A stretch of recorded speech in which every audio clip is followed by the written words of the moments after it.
Rick Montgomery laughed out loud in front of all the employees. "Fix this helicopter and I'll give you a kiss right on the spot." Sarah, the janitor, picked up the wrench with trembling hands. What happened next made his smile freeze forever. Before we get into today's story, tell me where you're watching from. Feel free to grab some coffee or get comfortable on the couch. And please don't forget to support us.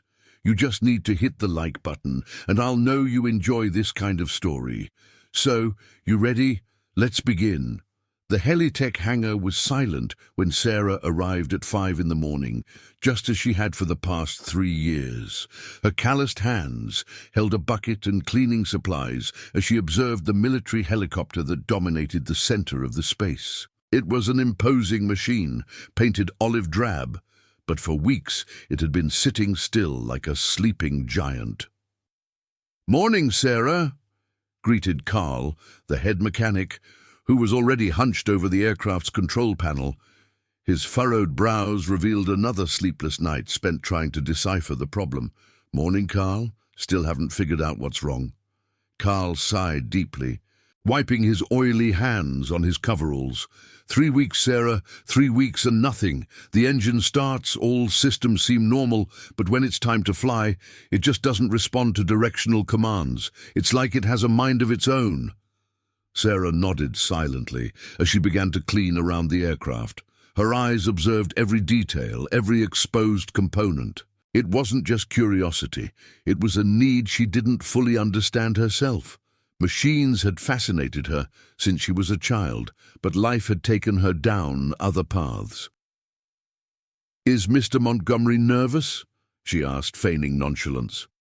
"Nervous is an understatement. The contract with the Army is worth millions, and if we don't deliver this beauty in working order by the end of the week—" Carl made a throat-slitting gesture. "He's hired specialists from Los Angeles, from Houston. Nobody can figure it out." Meanwhile, in the office overlooking the hangar, Rick Montgomery watched the activity below through the bulletproof windows. At 45, he had built Helitech from the ground up, turning a small workshop inherited from his father into one of the largest companies in the sector. But his arrogance had grown along with his success. "Mr. Montgomery," his secretary interrupted, "Colonel Miller is on line 2. He sounds impatient." Rick answered with a frown. "Colonel, good morning." "Don't good morning me, Montgomery. My superiors are questioning our partnership. 3 weeks for a repair that should have taken 3 days?" "I understand the concern, Colonel, but I can assure you that—" "Assure me of what? That you'll find the problem in the 4th week? Look, Rick, we have other interested suppliers. If that machine isn't flying perfectly by Friday, we're reconsidering our entire agreement." The call ended abruptly. Rick clenched his fists, feeling the weight of the millions he could lose. He descended the stairs toward the hangar with heavy steps. Down below, Sarah had finished cleaning the area and was now watching Carl and 2 other mechanics intensely discussing possible solutions. Their voices echoed in the large space. "We've tested the hydraulic system 3 times, said Rob, the youngest mechanic. "And the electrical system is perfect," added Joe, who had worked there for 15 years. "Then why won't this damn thing obey?" Carl slammed his hand on the helicopter's fuselage in frustration. Sarah paused her cleaning for a moment. That description. Something stirred in her mind like a distant memory trying to surface. Systems working, but no directional response. Where had she heard that before? "Problem with the tail rotor," suggested Rob. "Already checked. It's perfect." "Navigation sensors. All calibrated yesterday." Rick appeared in the hangar at that moment, his expression tense and authoritarian. "I want a meeting. Now. All mechanics, engineers, and supervisors in the conference room. We have 48 hours to solve this, or you can all start looking for another job." The men exchanged worried glances and began to head for the room. Sarah continued her cleaning, but her ears remained attentive. Something about the situation was stirring up memories she preferred to keep buried. In the conference room, Rick paced back and forth like a caged predator. 12 men seated around the oval table watched him in tense silence. Charts and diagrams of the helicopter covered the walls, filled with notes and failed theories. 3 weeks, Rick began, his sharp voice echoing through the room. 3 weeks to find a problem in a machine you supposedly master. Where is the competence I paid generous salaries for? Carl cleared his throat nervously. Sir, we've explored every conventional possibility. The helicopter passes all ground tests, but during a simulated flight. I don't want excuses! Rick slammed his hand on the table. I want solutions! Colonel Miller called me today. We are about to lose the biggest contract in this company's history. Outside, Sarah was organizing her cleaning supplies near the slightly ajar door. She didn't mean to eavesdrop, but the loud voices made it impossible to ignore. Every word about the technical problem resurrected echoes of old conversations, moments she had tucked away deep in her heart. What if it's something in the fuel system? Joe tried. We've checked it 5 times, Rob replied dejectedly. Electronic interference? Tested and ruled out. Rick stopped pacing and fixed his eyes on each man present. You know what the problem is here? Complacency. You've gotten used to easy problems, simple commercial helicopters. Now, faced with the first real challenge, you reveal your true incompetence. The ensuing silence was heavy with humiliation and suppressed anger. Carl, with over 20 years of experience, clenched his fists on the table. Mr. Montgomery, with all due respect, we've worked on hundreds of military aircraft. This case is different. Different? Rick laughed with disdain. Or have you all just gotten old and lazy? Sarah closed her eyes. The description of the problem echoed in her mind like a familiar song. Systems working perfectly, but no response to directional commands during flight. She could almost hear Edward's gentle voice explaining similar cases during the nights he came home from missions.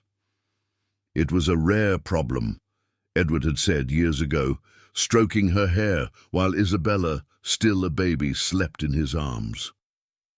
The helicopter worked on the ground, but in the air it was like it had a will of its own. We found out it was Sarah. The harsh voice of her supervisor, Frank, brought her back to the present. What are you doing, just standing there? You have the whole 2nd floor to clean. Sorry, Frank, I'm on my way. She moved away, but the memory remained vivid. Edward was a military pilot when they met, before leaving his career to work as a civilian instructor. He always came home talking about the technical problems he faced, and she listened to every word with genuine interest. Returning to the main hangar, Sarah looked at the grounded helicopter again. Her eyes went straight to a specific area near the tail rotor, something Edward had mentioned about calibrating sensors at specific angles. Could it be? Don't be ridiculous, she muttered to herself. You're just a janitor. But the unease grew. As she cleaned the windows of another, smaller helicopter, her mind was racing. The problem Edward had described years ago was exactly the same as the one they were facing now. The solution had been simple, but it required specific knowledge of older military systems. Back in the conference room, Rick continued his psychological pressure. I'm giving you 24 more hours. If there's no real progress by tomorrow night, I'll start making layoffs. And it won't just be the newest mechanic. It will be whoever I deem least essential. The men left the meeting looking downcast, carrying the weight of the threat. Carl passed Sarah in the hallway, his shoulders slumped from the pressure. It's going to be okay, Carl, she said softly. He looked at her with a sad smile. Thanks, Sarah. But this time, I don't think even faith can save us. Alone again, Sarah felt a strange determination growing in her chest. Edward always said that knowledge was never lost, only dormant. Maybe it was time to awaken some memories. That night, Sarah went home with her mind racing. The small 2-bedroom apartment she shared with her daughter Isabella felt even tighter when she was carrying such heavy worries. The 12-year-old girl was at the kitchen table, surrounded by schoolbooks. "Hi, Mom. How was work today?" Sarah kissed the top of her daughter's head, inhaling the familiar scent of herbal shampoo. Isabella had her father's sharp eyes and the quiet determination that she herself had developed over the years. "It was interesting. How's the homework coming along?" "All done. Mom, can I ask you a question?"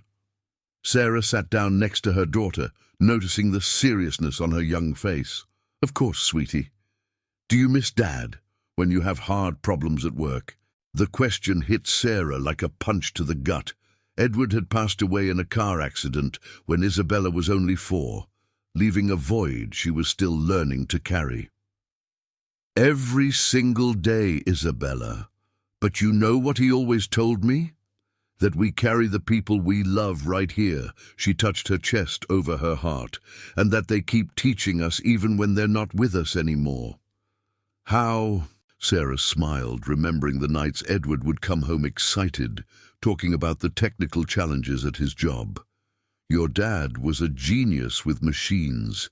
He could fix anything that flew, and he always told me how he did it, even though I didn't understand half of it. And you remember? More than I thought I did." After Isabella went to bed, Sarah went to the small closet in her bedroom.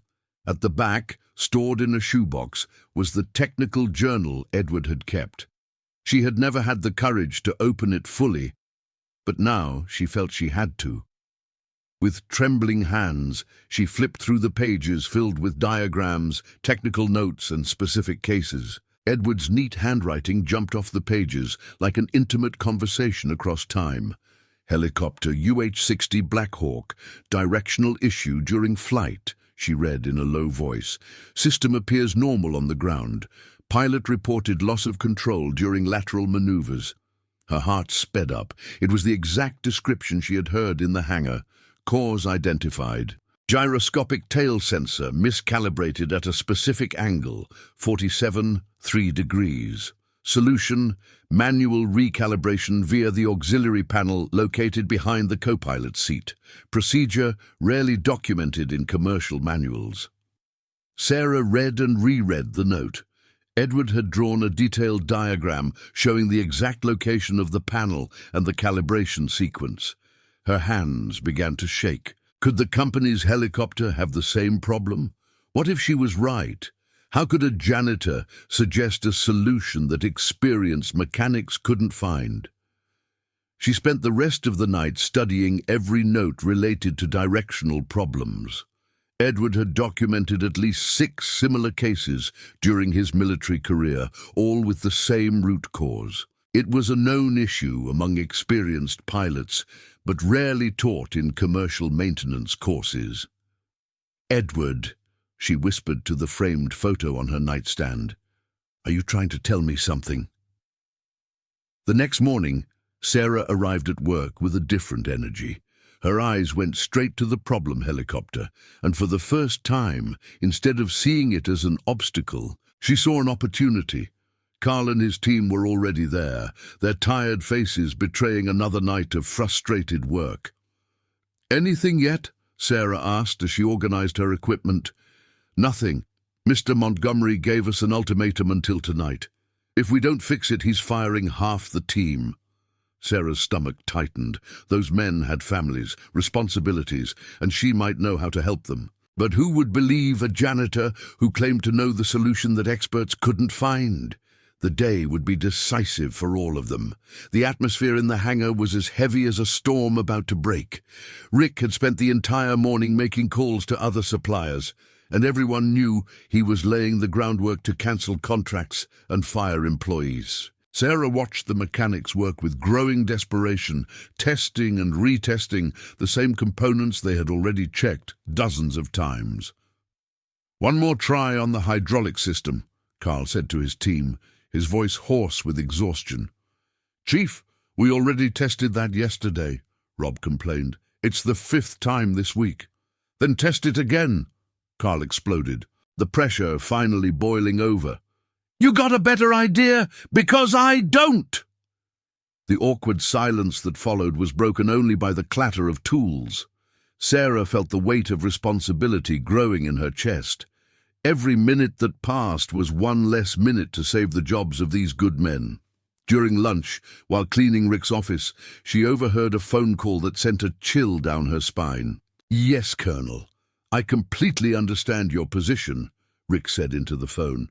"In fact, I'm already restructuring my technical team. Firing the incompetent ones will be the first step to ensuring this doesn't happen again." Sarah stopped cleaning. Through the window she could see Carl teaching his teenage son how to check tire pressure in the parking lot. The boy looked at him with admiration, and she knew that family depended on the father's job just as much as she depended on hers. "Oh, God," she whispered, gripping the cleaning cloth tightly. "What do I do?" The afternoon wore on with no progress. Around 4 o'clock, Rick came down to the hangar again, his patience completely gone. "It's over," he announced, his voice echoing through the space. "You have 15 minutes to pack up your tools. I'm hiring a firm from Houston to handle this." "Mr. Montgomery, please," Carl pleaded. "Give us a few more hours. We're close to figuring it out." "Close?" Rick laughed bitterly. "You've been close for 3 weeks. Enough of this incompetence disguised as hope." Sarah felt something break inside her. She watched Joe put away his tools with tears in his eyes. He had 5 children to support. Rob, the youngest, looked completely lost. And Carl. Carl looked like he had aged 10 years in 10 minutes. "Wait!" The voice escaped her throat before she could think. Everyone turned to look at her. Rick frowned, as if he had only just noticed her presence. "Excuse me." Sarah felt all the words flee from her mind. Her heart was beating so hard, she was sure everyone could hear it. But the image of Edward's journal, of the precise notes, of the solution that might save these jobs, gave her courage. I think I know what the problem is." The silence that followed was deafening. Rick stared at her as if she had spoken in an alien language. I think you know?" he repeated slowly. "Yes, sir. My husband was a military pilot. He had similar cases and—" "Your janitor," Rick interrupted, addressing the mechanics, "thinks she knows how to fix helicopters." Nervous laughter echoed through the hangar, but Sarah saw something different in Carl's eyes, a spark of curiosity. "Sarah," Carl said gently, "we appreciate it, but—" "It's the gyroscopic tail sensor," she exclaimed, the words pouring out. "It's miscalibrated at 47.3 degrees. The solution is in the auxiliary panel behind the co-pilot seat." The silence returned, but this time it was different, heavy, charged with possibility. Rick watched Sarah as if seeing her for the first time. His eyes scanned from her calloused hands to her simple uniform, and then he did something that surprised everyone. He started to laugh. "This is perfect," he said, pacing in circles. "Absolutely perfect. 3 weeks, 12 specialists, and now the janitor has the magic solution." His laughter grew until it was almost hysterical. "You know what I'm going to do?" He stopped in front of Sarah, his eyes gleaming with malice. "I'm going to give you a shot. Fix this helicopter and I'll give you a kiss right on the spot, plus a promotion. Fail, and you're fired along with the rest of them." Sarah swallowed hard. There was no turning back now. The hangar fell completely silent. Sarah felt the weight of every gaze upon her, some curious, others skeptical, but mostly Rick's mocking stare, which pierced her like a sharp blade. Her hands trembled slightly as she walked toward the helicopter. "This is ridiculous," Rob muttered to Joe. "A janitor can't know more than we do." But Carl approached Sarah. "Are you sure about what you're saying?" Sarah took a deep breath, remembering Edward's words. "Courage isn't the absence of fear. It's acting in spite of it. My husband documented 6 identical cases during his military service. The symptom is always the same: perfect operation on the ground, but a loss of directional control during flight. "And where exactly is this auxiliary panel you mentioned?" Carl asked, his voice showing genuine interest. Sarah pointed to the inside of the cockpit. "Behind the co-pilot's seat, on the right side. It's a small square cover, usually hidden by an identification plate." Carl climbed into the aircraft and examined the indicated area. After a few minutes of searching, he shouted, "I found it! There really is a panel here!" Rick crossed his arms, his sarcastic smile widening. "Wonderful, now what? Are you going to do a magic dance to fix it?" Sarah ignored the taunt and climbed into the cockpit. Her hands, accustomed only to cleaning supplies, now touched delicate and expensive controls. The panel Carl had found was exactly where Edward had described it in his journal. "I need a small Phillips screwdriver and a voltmeter," she said with more confidence than she felt. Joe handed her the requested tools, his eyes filled with quiet hope. "What exactly are you going to do?" "Check the sensor's calibration. If it's at the wrong angle, I'll adjust it to the correct position." Sarah opened the panel, revealing a small circular device with numerical markings. "According to my husband's notes, it should be calibrated at exactly 47, 3 degrees for helicopters of this model." "And how do you know what model this is?" Rick challenged. "UH-60 Black Hawk, modified for civilian use. I can see the specifications engraved here on the side." Carl verified the information. "She's right about the model." Sarah connected the voltmeter and checked the readings. Her heart pounded. The sensor was reading 52. 8 degrees, exactly outside the standards Edward had documented. "It's miscalibrated," she announced, feeling a mix of relief and nervousness. "I need to adjust it to 47, 3 degrees. "What if you break something?" Rob asked.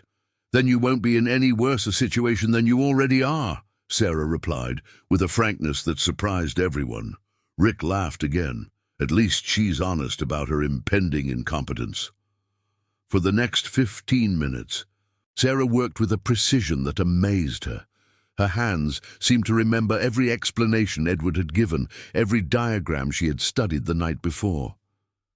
Slowly, she adjusted the sensor until the voltmeter indicated exactly 47. 3 degrees. "Done," she said, stepping out of the cockpit. "Now we need to test it." "Test it how?" asked Carl. "First, a systems check on the ground. If everything is normal, then a test flight." Rick glanced at his watch. "It's 5:30. Carl, are you licensed to fly this machine?" "Yes, sir." "Then let's end this charade once and for all." Rick turned to Sarah with a cruel smile. "If this helicopter doesn't fly perfectly, you haven't just lost your job, you've lost your dignity in front of everyone." Sarah nodded, feeling the weight of the bet she had made, but something inside her, perhaps Edward's presence, perhaps her own dormant determination, whispered that she was on the right path. "Let's test it," she said, surprising herself with the firmness in her own voice. The moment of truth had arrived. Carl settled into the pilot's seat with experienced movements, his hands dancing over the controls with the familiarity of someone who had flown hundreds of hours. Sarah remained in the hangar with the other mechanics, but her eyes were fixed on the instrument panel visible through the aircraft's open door. "Initiating systems check," Carl announced over the internal radio. The roar of the engine filled the hangar, a symphony of power and precision that made everyone take a few steps back. Rick remained with his arms crossed, his face a mask of amused skepticism. "Hydraulic pressure normal," Carl reported. "Electrical system stable. Navigation instruments responding." Sarah bit her lower lip. So far, everything was exactly as it had been for the past 3 weeks, seemingly perfect. "Testing directional controls on the ground," Carl continued. The tail rotor began to spin, and for the first time in weeks there was a smooth, controlled response. The helicopter's nose moved slightly to the left, then to the right, perfectly obeying the pilot's commands. "My God," Joe whispered, "it's responding." Rob's eyes widened, but it always responded on the ground. The problem was, during flight. Rick checked his watch again, his expression beginning to show signs of irritation. Ground tests proved nothing. The problem was always in the air. Sarah knew he was right. The real test would come when the aircraft was airborne, when gravitational and aerodynamic forces came into play. She closed her eyes briefly, sending a silent prayer to Edward. "I'm taking her up," Carl announced. "Everyone clear the takeoff area." The group moved behind the yellow safety line painted on the floor. Sarah could feel her heart pounding in her ears as she watched the helicopter lift smoothly off the ground. First 3 feet, then 15, then 30. "So far, so good," Carl reported over the external radio. "I'm going to test basic directional maneuvers." The helicopter began to move laterally to the left. Sarah held her breath. This was the exact moment the problem always appeared. "Normal response to the left," Carl said, his voice carrying a note of contained surprise. The aircraft turned smoothly to the right, then executed a full rotation on its own axis. Every movement was precise, controlled, exactly as it should be. "I don't believe it," Rob muttered. "It's working." Rick's brow furrowed deeply. His expression had shifted from amused skepticism to something close to disbelief. "I'm going to test more complex maneuvers," Carl announced. "Figure eights, altitude variation with simultaneous directional changes." The helicopter climbed to 60 feet and began to perform a sequence of maneuvers that required absolute precision from the directional controls. It was the kind of test that had failed repeatedly in the preceding weeks. Sarah watched every move with a mixture of hope and terror. If her solution failed now, she wouldn't just lose her job, she would be publicly humiliated as a fool who dared to challenge experts. "Controls responding perfectly," Carl reported, his voice now filled with genuine admiration. "Total precision in all directions. This thing is flying like silk." A murmur of astonishment swept through the group of mechanics. Joe began to smile broadly. Rob just shook his head in disbelief.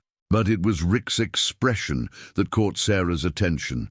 The sarcastic smirk had completely vanished, replaced by the look of someone who had just witnessed the impossible happen before his very eyes. "Carl, bring her back," Rick said into the radio, his voice strangely controlled. The helicopter landed gently in the center of the hangar. Carl shut down the engines and jumped out of the cockpit with a radiant smile on his face. "Sarah," he said, walking straight to her, "you just did what 12 specialists couldn't do in 3 weeks." All eyes turned to Sarah, but this time they were not looks of skepticism or amusement. They were looks of respect, admiration, and, in Rick's case, something very close to shock. The silence in the hangar was deafening. Sarah had proven she was right. Now it remained to be seen if Rick would honor his side of the bet. The silence in the hangar was so profound that Sarah could hear her own breathing. Rick stood motionless, looking back and forth between her and the now perfectly functioning helicopter. His expression was a complex mix of disbelief, reluctant admiration, and something she couldn't quite identify. "How?" was all he managed to say at first. Sarah felt a new courage welling up inside her. "My husband was a military pilot. For the 5 years we were married, he would come home and tell me about every technical challenge he faced. I listened because I loved him and because I found it fascinating." Carl walked over, still smiling. "Sarah, you saved our jobs, but more than that, you solved a problem that was driving all of us crazy." "You were the one who did the work," Sarah replied modestly. "I just remembered something my husband had taught me." Rick finally approached her. His face had lost all the arrogance of moments before, replaced by something Sarah had never seen in him, genuine humility. I need to ask you a question," he said, his voice lower. "You said your husband was a military pilot. What was his name?" "Edward Sullivan," Captain Edward Sullivan. Rick turned visibly pale.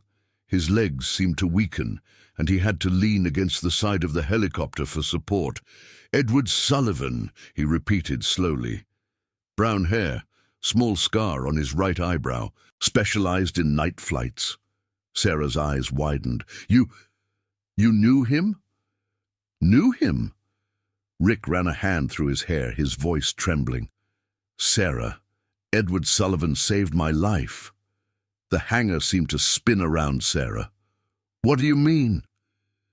15 years ago, I was an arrogant young businessman who thought he could fly anything. I rented a helicopter to impress some clients and got caught in a storm over the mountains. I was lost, out of fuel, in total darkness. Rick paused, clearly emotional. "Edward was the pilot of the rescue team that found me. He spent 3 hours flying in impossible conditions, risking his own life to save a stupid stranger." Sarah felt tears begin to well up in her eyes. Edward had never mentioned this specific rescue. He was too modest to talk about his own heroic acts. "When they finally found me, I was unconscious from hypothermia. Edward didn't just save me. He spent the entire night at the hospital making sure I would be okay. He said it was protocol, but I knew it was genuine kindness." Carl and the other mechanics listened in respectful silence, witnessing a moment that would clearly change everything. "I tried to thank him," Rick continued, "offered him money, favors, anything. But he just smiled and said, 'Take care of your family and be kind to those who need help. That will be thanks enough.'" Sarah could no longer hold back her tears. Those words sounded exactly like something Edward would say. "I never saw him again after that," Rick said, his voice almost a whisper. "But I asked about him. I heard he had left the military, was working as a civilian instructor, and had a wife and a little girl." He looked directly at Sarah. "You're his wife, and I'm sure your daughter inherited her father's kindness." "Edward died in a car accident 8 years ago," Sarah said softly. Rick closed his eyes, clearly impacted. "I didn't know. I'm so sorry." A moment of respectful silence passed among everyone present. "Sarah," Rick said finally, "when I made that cruel bet, I was being exactly the kind of person Edward taught me not to be. Forgive me." Sarah looked at him, seeing not the arrogant boss, but a man genuinely sorry and touched by an impossible twist of fate. "There's something I need to do now," Rick said, addressing everyone present. "A promise I made, and one I intend to keep." Everyone waited in silence. Rick took a deep breath and looked around the hangar, his eyes meeting each face that stared back at him with anticipation. The transformation in his expression was visible. The arrogant man from minutes ago had been replaced by someone profoundly touched by a revelation that had completely changed his perspective. "Sarah," he said, his voice thick with genuine emotion, "a promise is a promise." He walked toward her with determined steps, but Sarah could see there was no longer any malice or sarcasm in his eyes, only deep respect and something close to reverence. "You didn't just fix a helicopter today. You taught me a lesson in humility that I've needed for a very long time." Rick stopped in front of her, and to the surprise of everyone, including Sarah, he not only kissed her on the forehead with paternal respect, but knelt before her. "Forgive me," he said, his voice choked with emotion. "Forgive my arrogance, my contempt, my inability to see the value in the people around me. Edward taught me to be better, but I forgot the lesson." Sarah was so stunned she could barely process what was happening. The man who had humiliated her countless times, who treated employees like disposable numbers, was on his knees asking for forgiveness. "Get up, Mr. Montgomery," she said gently, extending a hand to help him. "We all deserve a second chance." Rick stood, but his expression remained humble. "Carl," he called, turning to the head mechanic. "Yes, sir?" "As of right now, you are the new manager of technical operations. with a 40% salary increase and full authority over the team. Carl's eyes widened. Sir, And you too, Rick addressed Rob and Joe, will also receive a 20% raise. You proved today that you deserve recognition, not just for your technical skill, but for your loyalty, even in the face of adversity. The two men looked at each other, hardly able to believe what they were hearing. But Sarah, Rick turned his attention back to her. Your case is special. Sarah's heart raced. Sir, I can't promote you to a mechanic's position without formal certification, but I can pay for your degree in aeronautical engineering, ensure you have a part-time job here to support your family, and when you graduate, you will have a technical supervisor position waiting for you. The silence in the hangar was absolute. Sarah felt tears streaming freely down her face. Furthermore, Rick continued, you will receive a $50,000 bonus for the service you provided today, and your daughter, if she chooses to pursue any career related to aviation, will have a full scholarship paid for by the company. Sarah could barely breathe. It was more than she had ever dreamed of in her entire life. Why? She managed to ask. Because Edward Sullivan saved me 15 years ago, and today you saved me again. You saved this company, these jobs, and most importantly, you saved me from continuing to be a person I didn't want to be. Carl began to applaud, followed by Rob and Joe. Soon the entire hangar was echoing with enthusiastic applause. There's one more thing, Rick said as the applause died down. I want to call Colonel Miller personally and tell him how a janitor solved in one afternoon what specialists couldn't in 3 weeks. And I want him to know she is the widow of a military hero. Sarah smiled through her tears. Edward would be proud to know his lesson saved so many people today. And he would be even prouder to see the strong woman he left behind to continue making a difference in the world, Rick replied. In that moment, Sarah felt something she hadn't felt in a long time. The sense that Edward was still there, looking after her and Isabella through the people and opportunities he placed in their path. So, Rick said with a genuine smile that completely transformed his face, when do you want to start your studies? Sarah laughed, feeling lighter than she had in years. Tomorrow. Perfect. Carl, arrange for Sarah to have access to the technical manuals so she can begin her formal training. We have a future engineer to groom. The future suddenly seemed infinitely brighter. 6 months later, Sarah walked through the halls of the university's aeronautical engineering department with a backpack full of books and a smile that seemed permanently fixed on her face. The woman who had once cleaned these kinds of spaces now attended them as a student, absorbing knowledge with a thirst that surprised even her professors. Mom! Isabella ran toward her in the university parking lot, carrying her own set of school books. The girl had grown a few inches, and her confidence had blossomed along with her family's new opportunities. How was class today? Isabella asked, as they walked toward the used car Rick had helped Sarah buy. Incredible. We're studying advanced navigation systems. And you? How was the SAT prep course? Great. The teacher said if I keep this up, I have a real shot at getting into any university I want. Sarah smiled, her chest swelling with pride. Isabella had decided to follow in her mother's footsteps in aeronautical engineering, inspired by the story of how Edward and Sarah had changed so many lives through technical knowledge. Oh, before I forget, Isabella said, Mr. Montgomery called.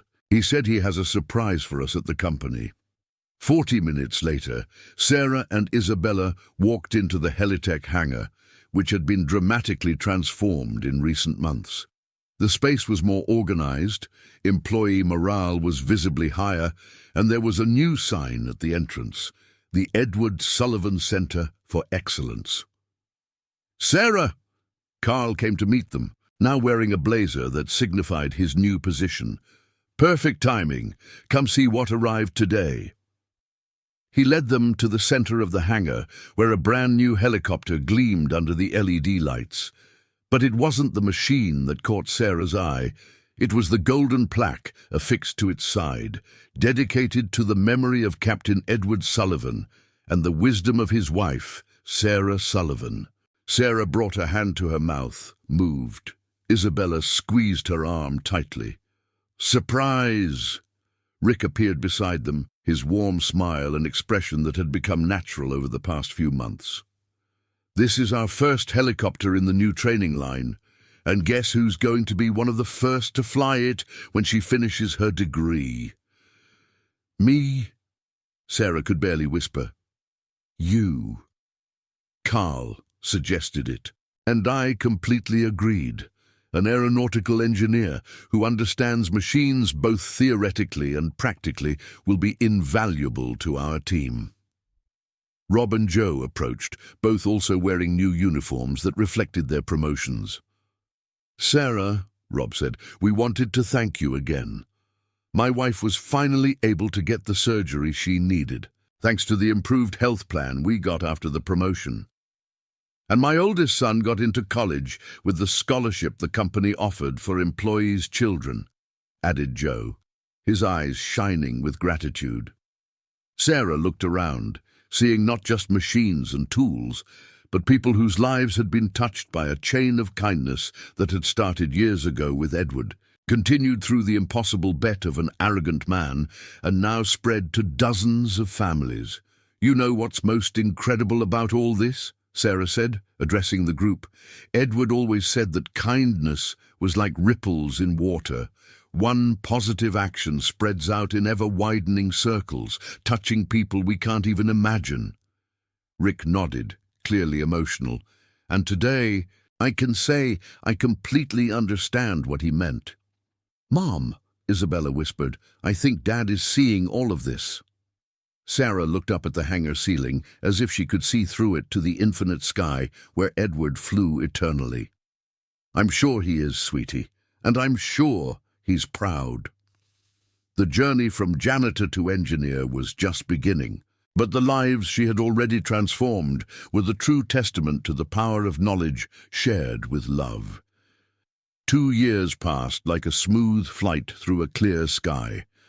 Sarah, now in her 3rd year of aeronautical engineering, walked the same corridors of Helitech where she had once pushed a mop, but this time she carried technical blueprints and analysis reports she had developed herself. The company had been completely transformed under Rick's new management philosophy.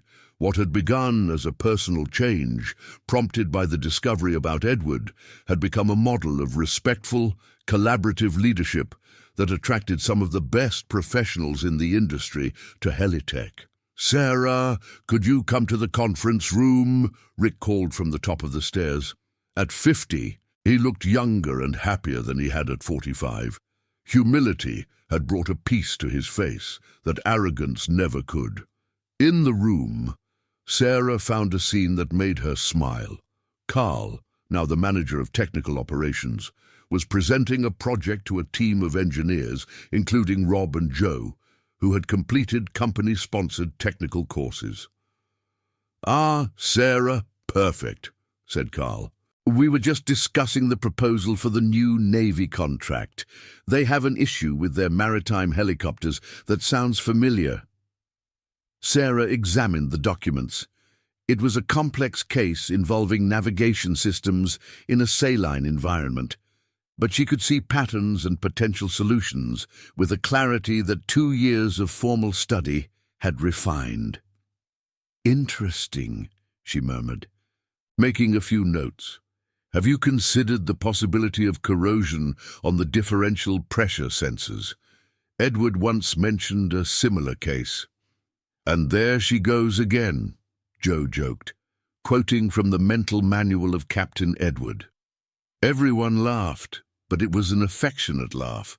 Edward's memory had become part of the company's culture, a source of technical wisdom that perfectly complemented the team's formal knowledge.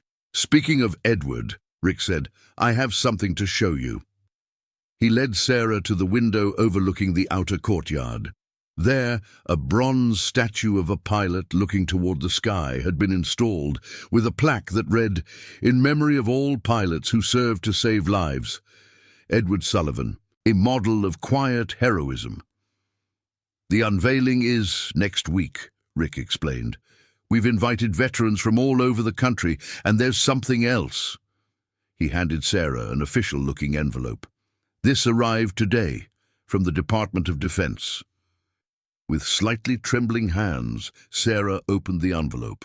It was an official letter stating that Edward would be posthumously awarded the Aeronautical Merit Medal for his service in rescue missions. How did they After our story got out, Edward's former colleagues started sharing stories of other heroic missions he had flown. Colonel Miller, our client, was so impressed that he personally initiated the process for official recognition. Sarah felt tears of joy. Edward would finally receive the recognition he had always deserved. "There's one more thing," Rick continued. "Isabella called me today." "Isabella? But she's at school." "She was accepted into the U.S. Air Force Academy. She wants to follow in her father's footsteps as a military pilot." Sarah felt as if the world was spinning around her. Her daughter, now 16, had decided to honor her father in the most direct way possible. "And you know what's most incredible?" Rick smiled. The officer who interviewed her knew Edward. He said that any daughter of Captain Sullivan would be welcome at the academy. In that moment, Sarah understood that kindness truly was like ripples in water. Edward's generosity had saved Rick, who in turn had changed Helitech, which had transformed the lives of dozens of employees who were now impacting their own families and communities. "Do you know what Edward would say if he were here?" Sarah asked, looking out the window at the blue sky. "What?" "That we're not heroes for our grand gestures, but for choosing to be kind in the small moments of each day." Rick nodded. "And that true wealth isn't in what we accumulate, but in what we plant in the hearts of others." Sarah smiled, feeling Edward's presence in every word, in every transformed life, in every future that now shone with more hope. The janitor who dared to dream had become much more than an engineer. She had become a guardian of the legacy of love and knowledge that Edward had left to the world. And if you enjoyed this story of overcoming adversity and second chances, leave a like and share it with someone who needs to believe that knowledge and kindness always find a way to transform lives. What part moved you the most? Tell us in the comments.